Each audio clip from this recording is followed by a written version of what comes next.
Hi and welcome. Today I'm talking with Derek Pluto Murray. He's a Gaelic media broadcaster, and I will admit to knowing him prior to the podcast. When my husband Jamie and I went to Scotland, we actually met Derek. So we've known him for a few years and we've kept in touch and we try to talk as often as we can. So this podcast was extra fun. It's always great to meet new people, and it's also always great to talk to friends. So I really appreciate Derek coming and talking to us about his topic. As you know, in this podcast, I talk to scholars, students, academics, amateurs, and anybody who's really passionate about their topic. I love learning from them. And you might have noticed not all the topics here are Canadian, but I am. I'm Rosie. I'm a Francophone from Canada, and this is my podcast. Now I guess we delve into some Scottish history, eh?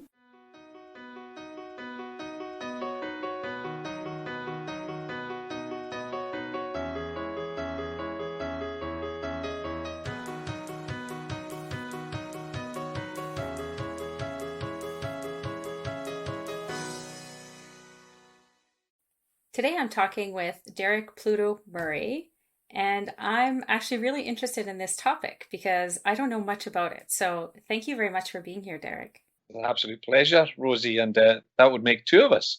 So it's going to be an interesting chat. I guess I can ask you, what are you going to talk about today? Today, I'm going to extol the virtues of one of the most keenly sought after free fuels that we possess in the Western Isles and across large swathes of Europe, actually, called peat. So I'm going to be talking to you about my expert field in the peat industry, which probably condensed would have consisted of being on the moor for all of, I don't know, maybe 17, 18 years, embarked at and told what to do. So I'll try and condense all that into 6 hours for you, and then you can edit the heart's content. I don't think it's going to take that long. I think we'll be good. So you have experience with peat then. So can you talk a bit about your experience? Well, peat, all joking aside, it has been one of the most crucial elements of life on an island, certainly in the Outer Hebrides, because it was free fuel. It wasn't free, it was part of, you were assigned a plot on the moor. When you were allocated land, a croft, you would get an assigned peat bank. And a peat bank, the irony in that name is it alludes to something of value. And a peat bank was certainly valuable. And they could differ as well, as we'll no doubt talk about. But peat here is readily available, certainly in Lewis, where I'm from. Lewis is basically a bog, a marshland. And that bog is what we now know as peat. It's a dark fuel and basically consists of all kinds of decomposed material over millennia. You'll have a much better idea of how old it is. But you can, depending on where your peat bank is on the moor, you can come across fallen trees, or trees, that if you're unlucky enough to find yourself in a poor peat bank area, you'll have calcus and all that kind of nastiness, which spoils the benefit of your peat bank, because it's obviously going to affect the quality of the peat if it hasn't decomposed properly. So yeah, my own experience would have started being, taken out onto the moor in the back of a tractor and trailer. And our peat banks, I'm going to talk to you about my experiences, Rosie, just because, I'm no expert in the field whatsoever. I'm an expert in my own life. And, you only called me because, I can talk the hind legs off a donkey. So the tractor and trailer would have taken us out. I'd have been a toddler and literally left to, crawl among the moor and the peat at different times over the summer months. And then you progress, the older you get, the more arduous the tasks get, from lifting the peat. That would be the first job that I would have, or any kid would have been made to do. It's not a rite of passage, it's just to get on with it. So you would be made to lift the peat. And then eventually, once you were strong enough as an adolescent or whatever, you would be then given the task of either cutting the peat itself, or inevitably, before you progress to the peat iron, you're tasked with throwing the peat. And there's a skill in that as well. But we'll talk about it all. Before eventually being allowed to drive the tractor and then take the peats home. And that's the best job, because sitting on a tractor for half an hour at a time was an absolute doddle, while everyone else is breaking their back filling the other trailer while you're away. So that's basically parts of what I'm going to bore you with. Yeah, I feel like the tractor job is kind of like the cherry on top of the sundae, isn't it? Absolutely. Absolutely. It's as close to that cherry as you'll ever get. Yeah. So let's start maybe with just the beginning. So you have this land that's the decomposed material, and why is it good to burn? What makes it good to burn? It's a fantastic fuel. So there are several layers to the peat. There are different qualities of peat, depending on where your peat bank is, depending on the depth of the peat bank. We call them fòig in Gaelic. If you have a three fòig, if you have three cuts, a fòig is a cut. For argument's sake, you'll have three for this example. So your top cut would be the cut that's closest to the heather. It's not going to be quite as dark as your second cut, and certainly nowhere near as dark as your third cut. And the third cut is called Curan. The Curan it'll break up, it'll dry, it's going to becomes really hard, but also ironically brittle, and that inevitably will become the smear that's in the bottom of a peat stack. And the Curan burns at the highest. That's got the highest temperature of your three. If we're talking about the three, so your top cut, the outer one would be called the fat tasky, which is the peat that would get laid on a fire to keep the fire burning. It's a slower burning peat, and then from that, your good peat is inevitably several cuts in from your outer one in your first, and then your second row are good, and the third row that's your money penny. These are the ones that are going to get that fire really stoked up properly to a high temperature. So it was and is a fantastic burning fuel, but also it evokes so many memories for so many people as well. Just the smell. And the smell of a peat fire is unbeatable. And if you ask anyone that's into their whiskey, a lot of whiskey drinkers are a big fan of the peaty ones. It's that kind of taste. You can actually taste the peat. Whereas for softies like myself, I prefer the ones that aren't too peaty, which is ironic really for a chuchter. But no, I prefer a Speyside or a calmer whiskey on my throat. So yeah, to extol the virtues of peat would genuinely would fill the podcast. But it's a fantastic commodity that we're blessed with here. And as a society that was overcrowded and impoverished and at the absolute depths of poverty, it was almost manna from heaven, for families that were going through horrors, and starvation and everything else. To have access to fuel was basically what would keep them alive, for cooking purposes and also for heat. Absolutely, because in your region, like you said, you don't really have a lot of trees that you can use for fuel. No, because I think that going back, let's have a random guess of a million years, right? This place almost certainly would have been covered in trees, and that bog, that marsh, that boggy land that we're on, that wet land, that's what devoured the trees, and that's what decomposed into becoming the dark stuff, the good stuff. So if you could turn back time, if you could take a slice in time, then I'm sure trees were here. It's a certainty. But nowadays, the only trees you'll find in Lewis and Harris and most of the Western Isles will be around an old estate house or an old estate, or in grounds that were maintained by the landed gentry. Certainly nothing that grew wild on the moors around here. And the peat that's in, the middle of the island, let's say, versus the edges of the island, do they have differences in burning or composition? Not really. No, I don't. I couldn't say that they would, because what you do find is obviously that the peat doesn't grow. Well, having said that, talking about nests here, there are peat banks. This is at the very north end of Lewis.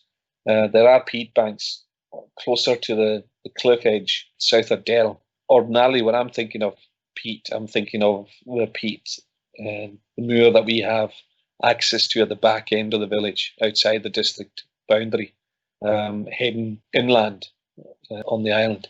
Because the top end of the island, Ness, where I'm from, is the majority of the area is Macher land, which is very sandy soil, and there's no peat in that Macher area. But there are peat banks closer to the shoreline, south of Dell, and in other different parts of the island. But I can't say that there's any difference in the quality of the peat. I would imagine, and this again, not with any certainty, I would imagine that the peat out in the moor is better, purely because it's not affected as much by the salty atmosphere. But that's a case. So, in case anyone, put an asterisk in that part of the podcast in case anyone takes me to task, I'm sure somebody can comment if they know. Oh, absolutely. That's asterisk number 1 of 302, by the way. So I guess we can start with, how do we harvest? Do you have special tools? You mentioned a tractor. How do you harvest it?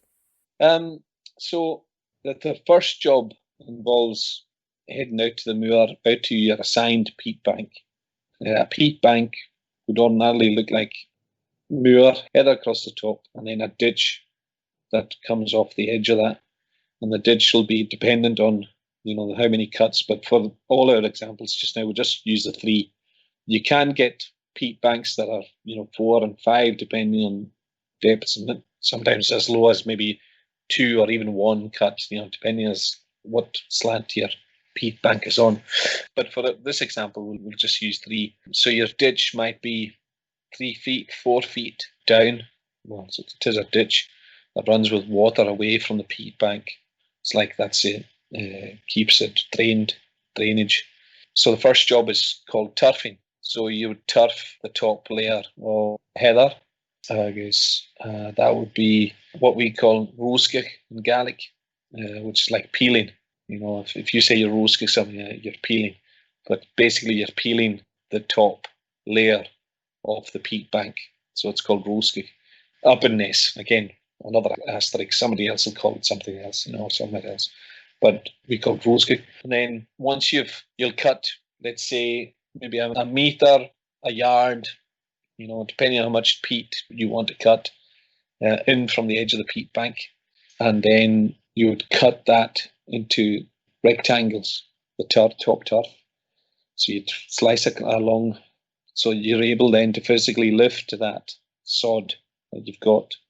And then you're tipping that sod into the ditch so that you can then stand on that heather in the ditch, or build a wall just to the side to rest peat on. So there are different skills with regards to the placing of the turf that you've turfed, and also the size of the turfing.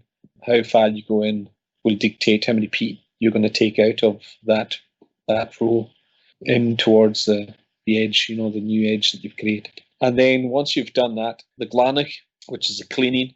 So this is all done with just a spade, so just an ordinary spade. So you're turfing with a spade.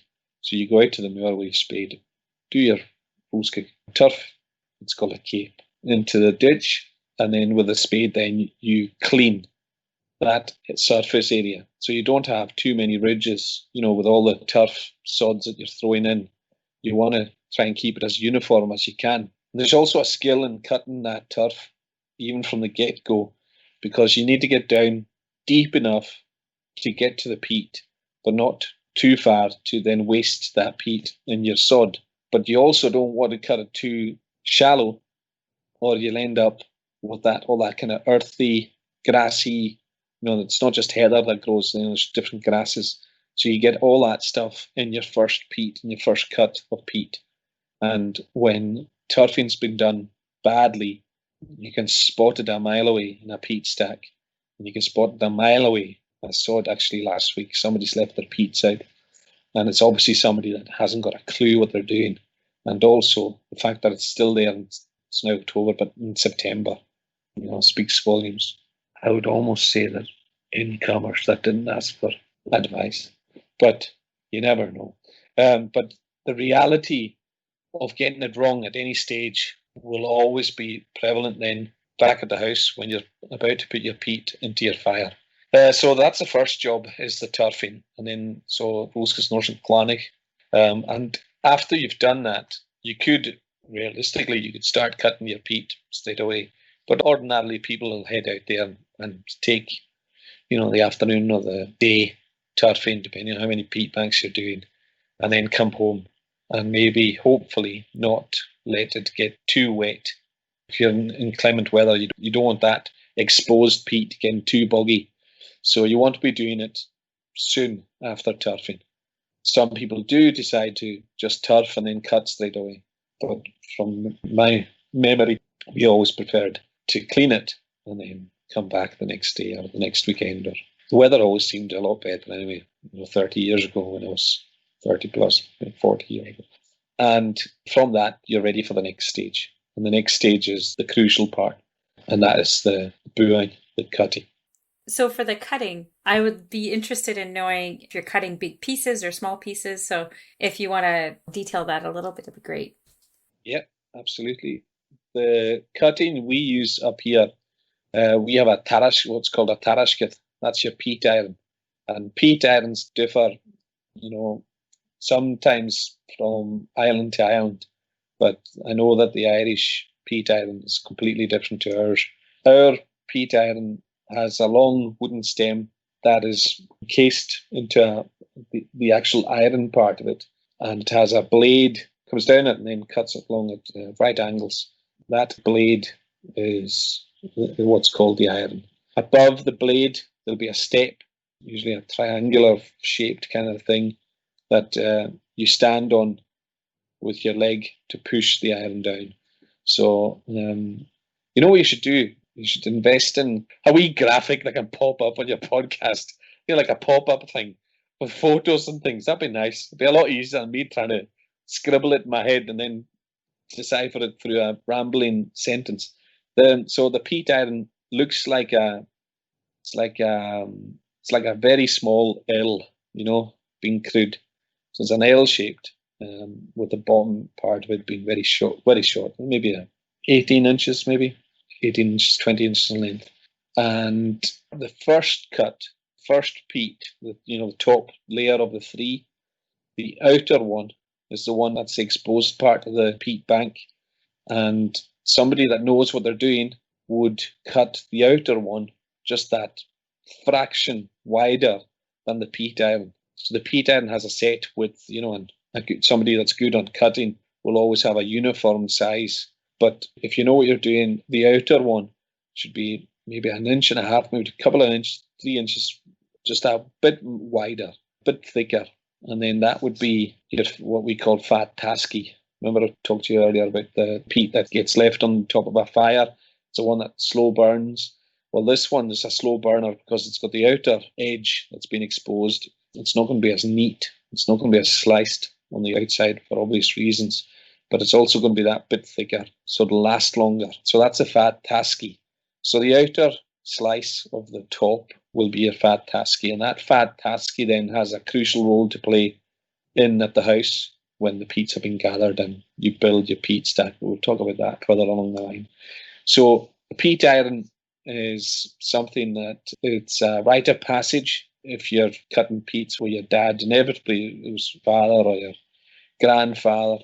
And ironically, it was the women that were the ones that were flinging the peat, they're the ones that threw it onto the heather. But that, in my case, it was me, So if you went out with your dad was always inevitably on the tarashkit, on the peat iron. He might let you do the second cut because, it's hard to mess up. And then he'd cut the clearer. But the reason behind that as well was because you need a bit of skill when you're coming to the throwing of the peat. So once the peat is sliced, cut, one peat is cut, you tilt back the peat iron, pops out this beautiful, just square piece. And then if you're the one that's throwing, you're obviously stood in the ditch on the heather cape, and you're then in charge of placing peat. Is it almost like a brick in a sense? It's larger than a brick, but smaller than a pillow, a cushion, like a cushion on a couch. It's a square cushion.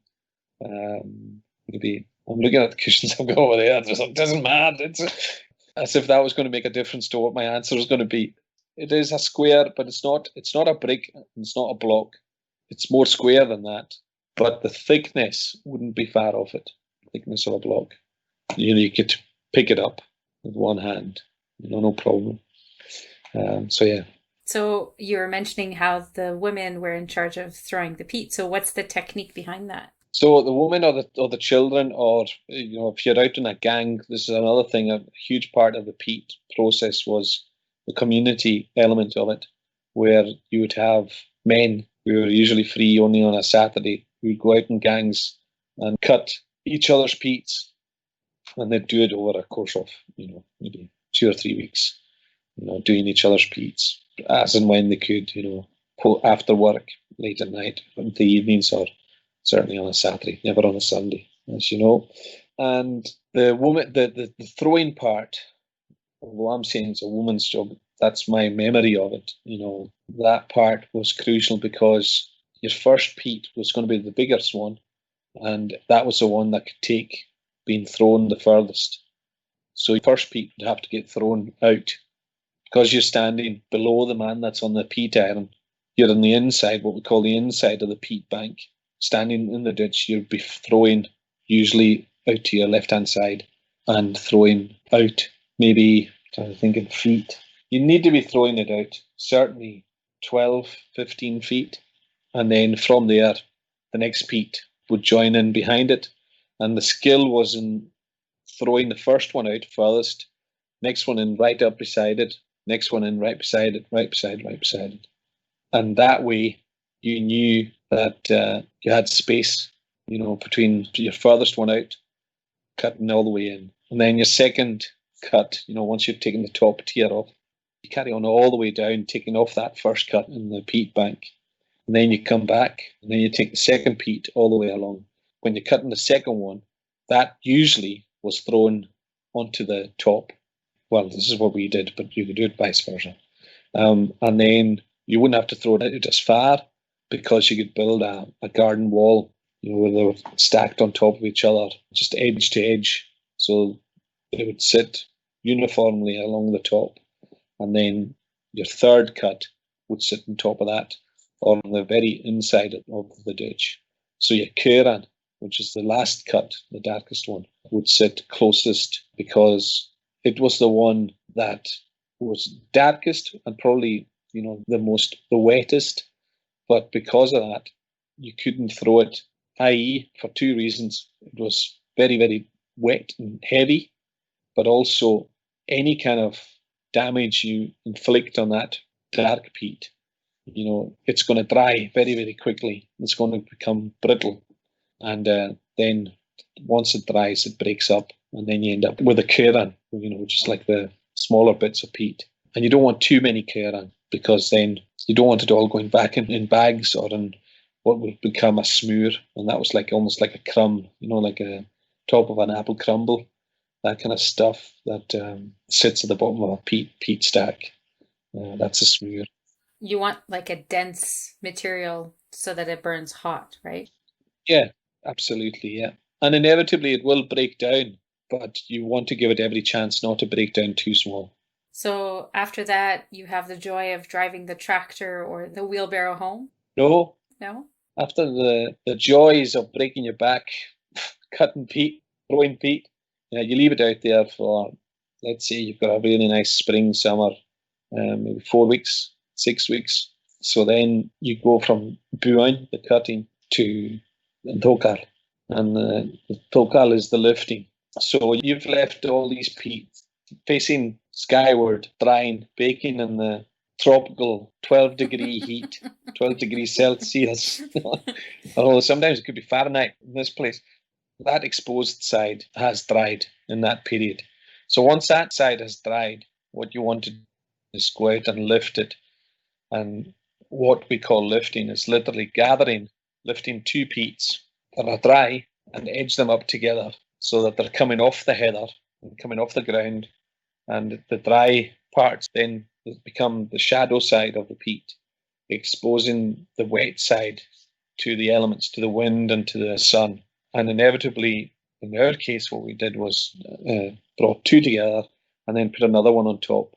Obviously not the dry side facing up on the top one, but the bottom, the wetter half of the peat. So once you've done that, that genuinely is, Rosie, that is the worst job on the planet. And the worst job in living memory for anyone that's been in the peats, because it's the first job that as a kid you're sent out to do, is to lift, because you've got the bendy back, and many's a bad day after a day in the peats lifting. You're in bits. And I loathed lifting. I'll cut, turf, whatever, throw, no problem. And then taking home, it's the best feeling in the world. But the lifting is horrendous. And, that always started so many fights in our house. Right, we're going out lifting the peats. I think I've pulled my hamstring. Oh, I think I've done my shoulder. I have homework. Yeah, exactly. Yeah. I know I've got a test to study for something.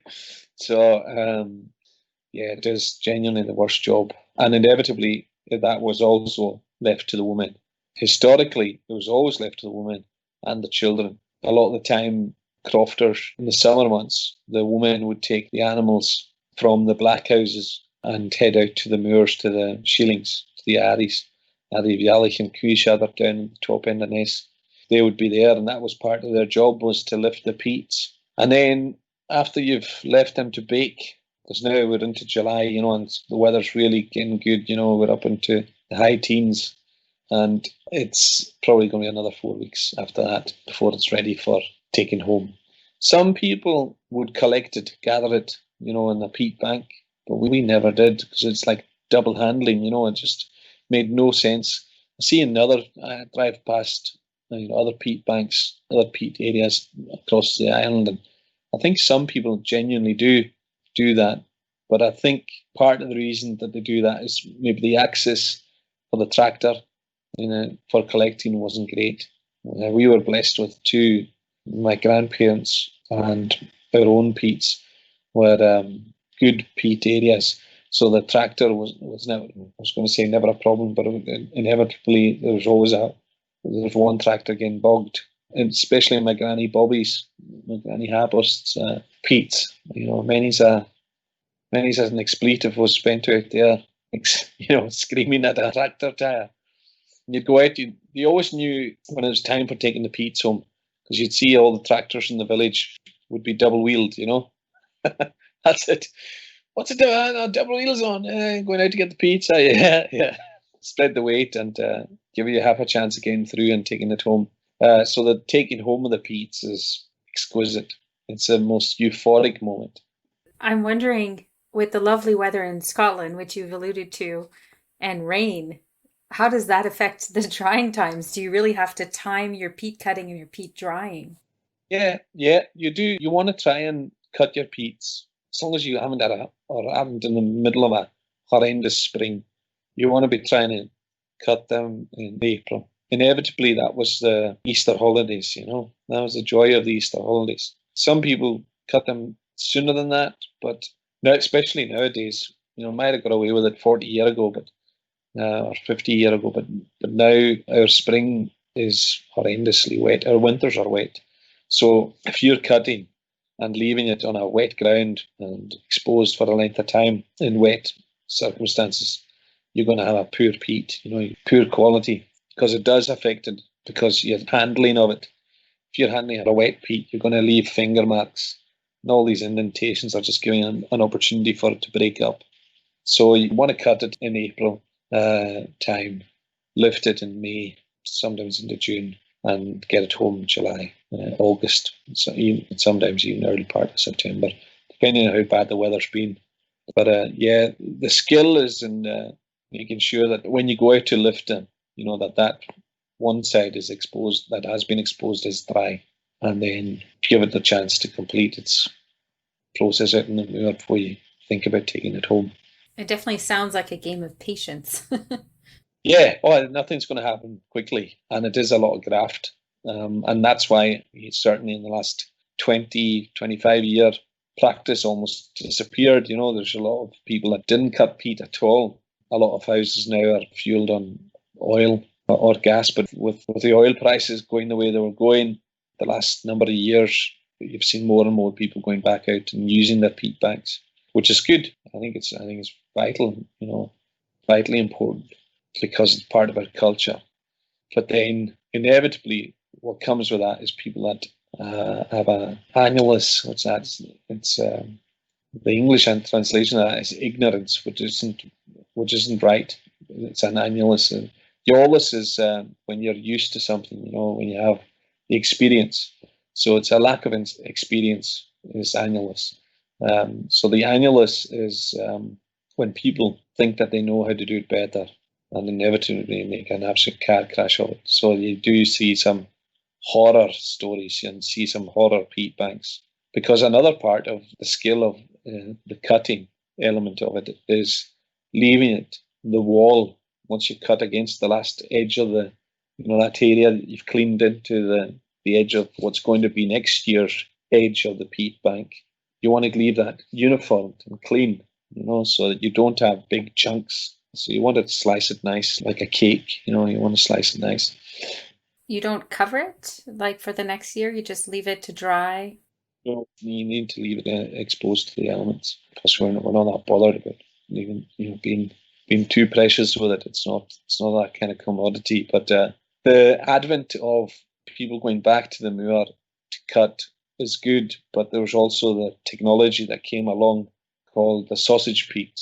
And the sausage peat was basically a machine that was added to the back of a tractor, and a couple of people had that element of a business, small business, where they would go out onto the moor, and it's basically just a big chain or a spike that goes into the ground, cuts through the heather, and then throws out this sausage. It's just a one-piped peat, and it was, against everything that anyone wanted to see on the moor. But and also it was very damaging to the ground itself because you were leaving huge trenches, deep trenches that would then grow over and were damaging livestock that were grazing on the moor, over the summer months, or over winter even, cattle out in the moor or wild deer, all of that we don't hear of.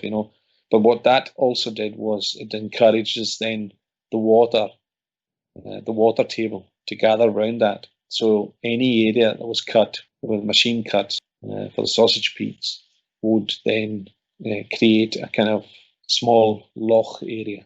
And that would then, once it did eventually drain away, what it's done is it's pushed the water table up, and then you get all this kind of smear coming across and killing the habitat. So you've got a blanket of black in the middle of this moor, and every other peat bank looks great, but then somebody will have paid somebody to go and harvest their peat using the machine. And that for me is a travesty. And it's something that still happens. And it's something that I personally am against, but it's allowed to happen. There were reasons for that because there was the aging population literally couldn't find people that could go out and cut their peat, because people don't, it's a lot of work. And if you're paying people, which they did, they'd pay cash to guys to go out and cut their peat. They're paying so a lot of money, not a fortune, but a lot of money to them. So it made better sense for them to spend that cash on, fraction of that cash on getting the machine to cut it up. But I don't, like I say, I don't agree with it. And I've got to get off that soapbox because, it's not a very endearing quality. But yeah, so that's the two ways you can harvest the peat. I was going to say manufacture. If we can manufacture peat, I wouldn't be talking to you. You're lying on a beach in Barbados somewhere. Because that's the other thing. You can't commercially. It's not a commercial entity. You're not allowed to sell it. It's all protected now anyway. All the moor out here is protected. So can you sell it to your neighbor or do you just give it as a gift? No, if you're off your head, you give it as a gift because you've worked hard for it. Some people would. My dad, I don't know how many peats we went to and cut. as a favour for other families. Man was a unit, and he could piece through peat bank. But inevitably, nothing was for nothing. You always got something. It would manifest itself as a half a sheep in a freezer over the winter or something like that, or a bit of salmon or something, inevitably appear at a later date. So it was a good deed for a good deed. And then, supposedly, only the last part we haven't talked about was the taking home the peats. Yes, you said that was the best part, right? Because what happened was you'd have the gang, and i.e., everyone, all hands to the deck, and the grannies would come out, your mothers and your sisters and your brothers and the whole thing, the whole shebang, your neighbours. We'd try and go out collecting to take the home peats home with at least 2 tractors, because the distance from the peat bank into the house meant that it's too far to sit waiting on the tractor coming back, so you'd want 2, sometimes even 3. And I've been peats that have had 4 tractors because they were out the Scarsdale Road and going in right up to Yorby, so it's a long time. So that gang would be flat out. And back in that day, when, even as a teenager, so we're not going back that long, 30 years ago, I remember my granny lighting a fire on the moor, on next to the peat bank, and having the kettle on that, taking out all the sandwiches, taking out all the baking, all of that. We'd be over there gathering it for taking home. So the trailer would get filled up, and then part of the job in filling the trailer was putting in the stay, and the stay was the outer edge of the trailer load.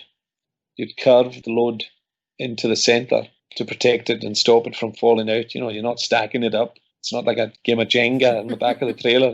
It's got to have a kind of dome structure to protect the load coming over the moor and then in the peat road, which is like a bone shaker anyway. And so while the tractor was away, they'd be either loading the other trailer with the other tractor or, having a cup of tea and having that community element. And when you were taking it home, I remember vividly, Saturdays were the days for taking home the peats, and you'd be on the moor, and you'd be taking your peats home, and the neighbours would be in the next peat bank, or friends from down the road would be across the other side of the peat road. It's a real community time was taking home the peats. I can almost imagine kids running back and forth, right? Absolutely. So there'd be loads of games of hide and seek, and then inevitably hiding from actually doing any work. And but yeah, there was loads of that, lots of laughter, lots of hilarity, and undoubtedly all the characters in the villages, in the district would be out in the moor. There'd be a dram going, there'd be a half bottle somewhere in the peat bank, and the crack was always good. And if you didn't have that food element out on the moor itself, then you had the granny back at the house making a huge feast for everyone for when they came back home. And the feast wouldn't be, we're not talking lobster and sirloin steaks here. We're talking a big prasha soup of, whatever, Scotch broth or a mutton soup, and then the mutton potatoes. So everyone would get a feed and a dram after the work was done once you came back home, except for the kids, obviously, who weren't allowed. The smell was intoxicating enough. So the grannies would be cooking back at the house, but the grannies were also at the house for a reason, and that was to construct peat stack. In my memory, it was my granny Bobby that did all the peat, building the peat stacks, and then my mum did it at her own house. It was identifying the single peat, that big, thick one, the fat tasky I was talking about, and that became the outer wall of the peat stack. So again, just skill at every key element of the process. So did you have a building like a barn or something to keep that in? So some people did have barns and keep the peat in. That was the easiest way to do it. And we eventually had one part of the barn that we did do that in. The only thing that we didn't like about that was you couldn't tip the trailer into the barn, so you had to double handle the peat, from putting it in the trailer out in the moor. You then have to take it out of the trailer and manually throw it back into the barn. So there was that element in the house, but the majority would have kept the peat behind the house in a peat stack and build the long rectangular shape that you'd be most common to see would be that shape. There are some peat stacks that are built like a dome, like a broch, and they're not recognisable up in Ness. But there's still a guy up in Ness that puts a herringbone shape in the outer wall of the peat stack, so it looks absolutely phenomenal. It's showing off. It's really nice. Is everything interlocked inside and outside? How is it built? So the outer wall is built with the thickest peat, and the skill is in identifying that. And then it's laid against each other from the bottom, and then you're layering on top of that so that they build almost like 1/3 onto the 2/3 of the other one, and so on till you build a very slight angle. It's not vertical. It's just a very slight angle, so that again it comes. The higher it goes, it's coming in towards that kind of domed shape at the very top then. So once that outer wall is built, it's like, again, the shay that you did on the tractor. Once that shape and structure starts to take place, you can then tip the rest inside the protection of that outer wall. And that outer wall, if it's done properly, you're exposing the side that had the element, the first cut of the first row of peat. That's the one that's been exposed for a year. So that's the one that's got the toughest side of it. So you'll expose that side if you can. And then that means that you're only ever going to get one side of that peat. It's going to get abused by the weather. It's getting absolutely horsed by driving rain, wind, severe gales, snow. But it's only one side of that peat.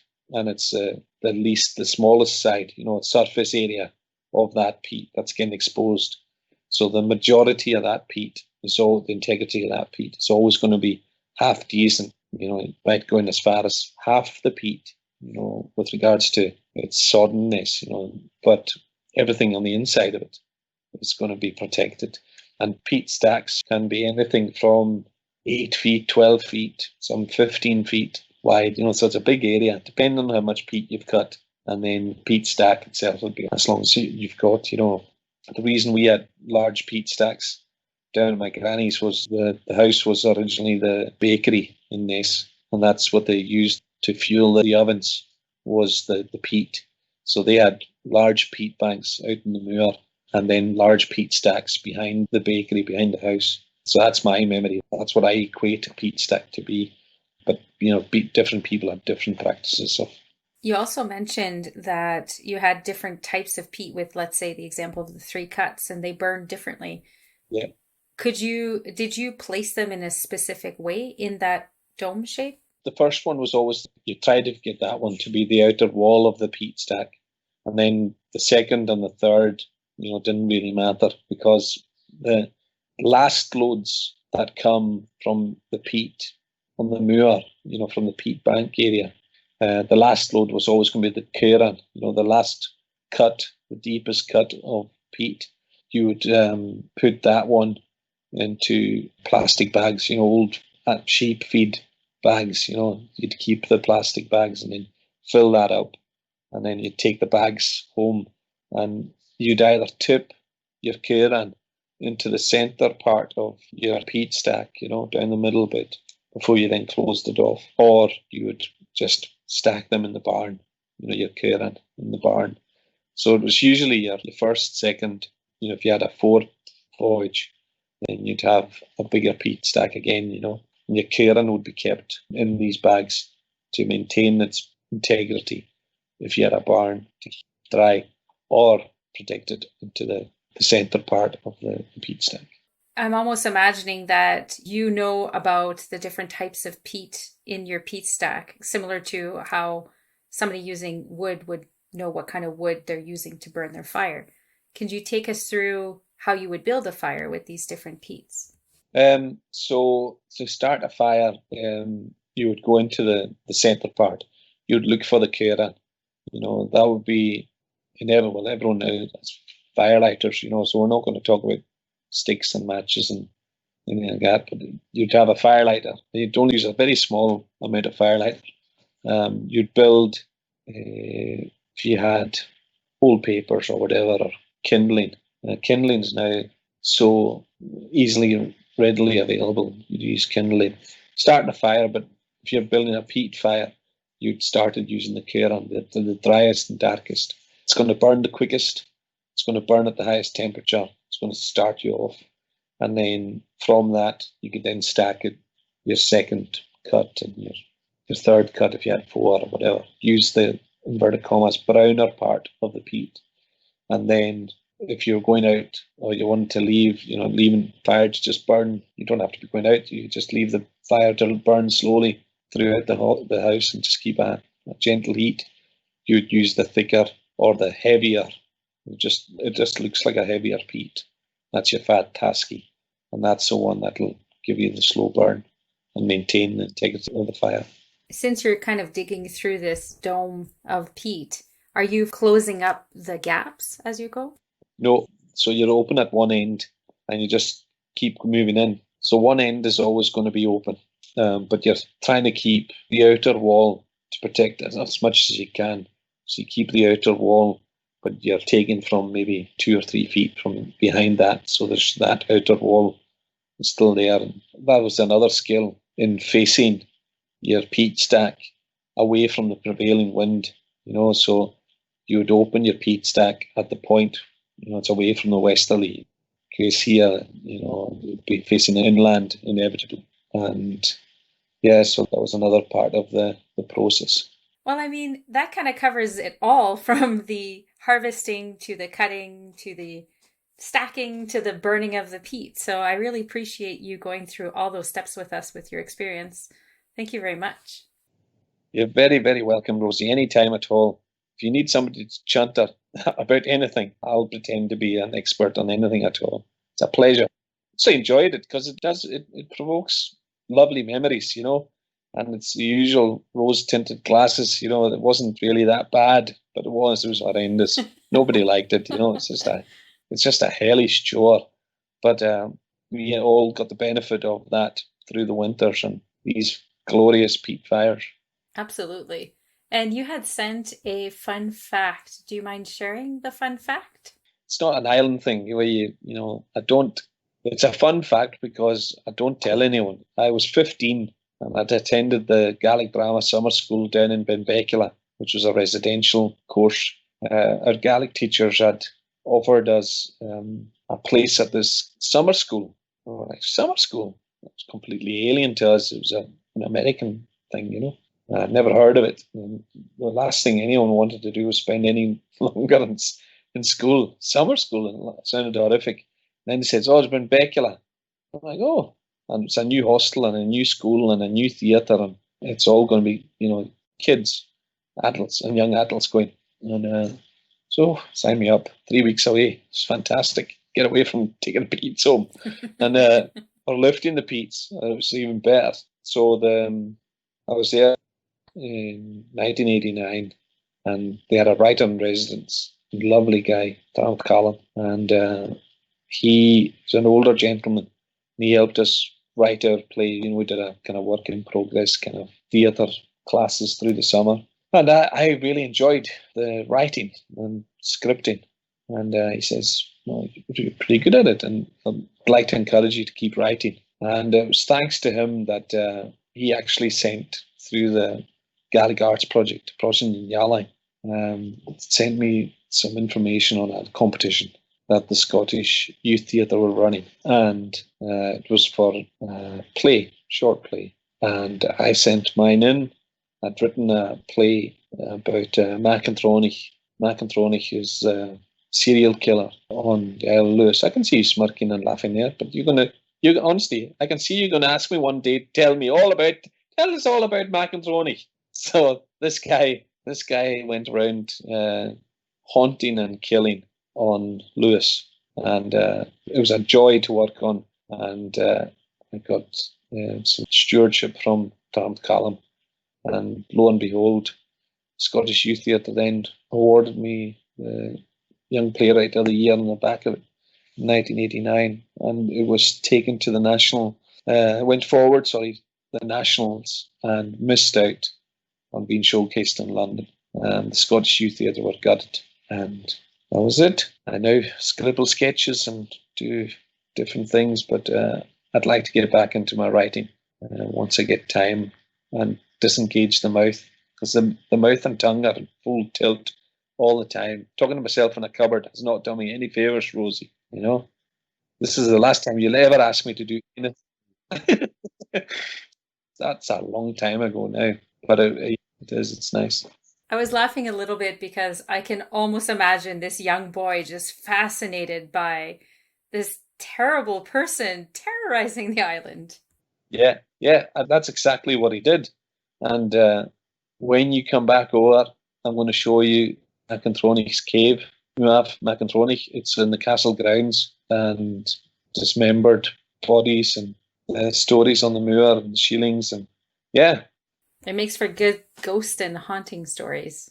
it certainly does, and it made for a good play. Absolutely. So I ask this of pretty much everybody.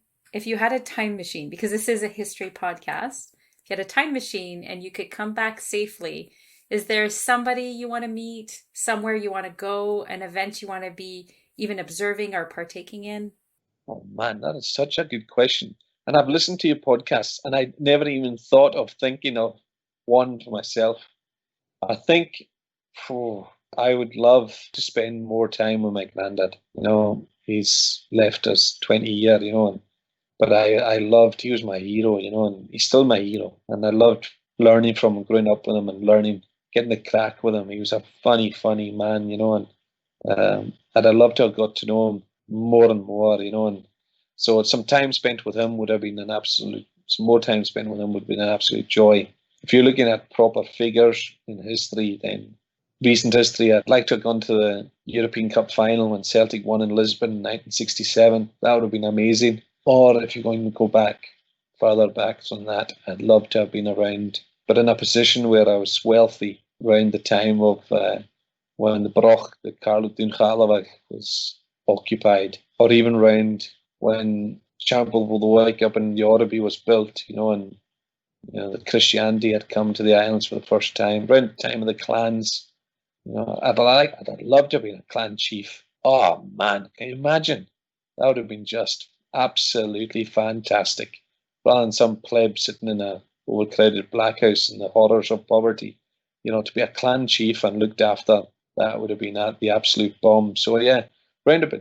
I've answered you 4 times, 3 or 4 times, yeah, and I still haven't made a decision that any one of these, you know, one of these days somebody's going to invent a time machine, and then they're going to come across a wee podcast where they go, "Whatever happened to that Tumpshy?"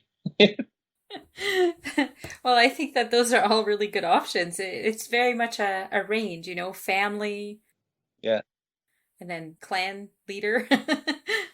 yeah, with a good dollop of football right in the middle of it, and the finest night in Celtic history. That's Absolutely. That kind of covers all your bases. it. Stereotypical me. Well, I just want to say thank you very much for coming on the podcast and talking about the peat and sharing your fun fact and your time machine dreams. It's been an absolute joy, Rosie. Absolute pleasure. Anytime. Absolutely.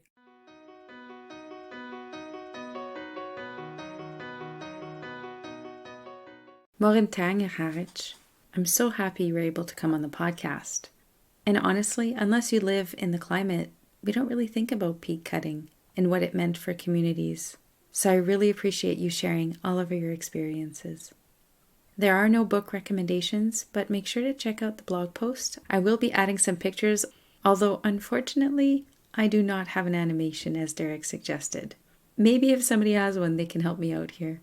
You can find me on Facebook, Twitter, Instagram at Historyea, the website historyea.com.